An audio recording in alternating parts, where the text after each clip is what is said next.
and auras of soft glare orbing the sprays and globes.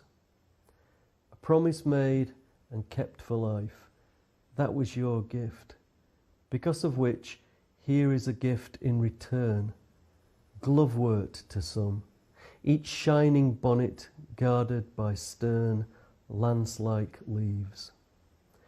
The country loaded its whole self into your slender hands, hands that can rest now, relieved of a century's weight. Evening has come, rain on the black locks and dark Monroes. Lily of the valley, a namesake almost, a favourite flower interlaced with your famous bouquets, the restrained zeal and forceful grace of its lanterns, each inflorescence a silent bell disguising a singular voice.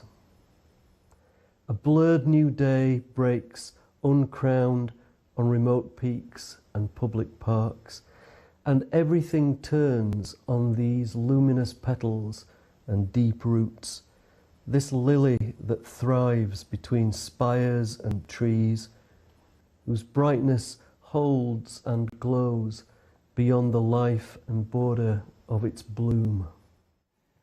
The poet laureate with his poem for Queen Elizabeth II. Let me remind you of some of the pictures that we've seen tonight. The Queen's coffin arriving at Buckingham Palace. You can see the cell phones of thousands of people who were there to mark the arrival, many of them waiting in the rain. Contrast these pictures with the soft light and the sunset in Scotland as the Queen left Edinburgh for the last time tonight.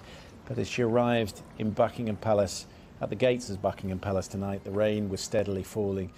A rather sombre, quiet, reflective mood as the state hearse pulled into the courtyard. And tonight, the Queen's coffin will lay in rest in the Bow Room, one of the state rooms that the Queen would often use for visiting dignitaries. It overlooks the palace gardens. Members of the royal household and also members of the royal family we've not perhaps seen in the last few days will come to pay their respects before tomorrow it is taken to Westminster Hall for lying in state.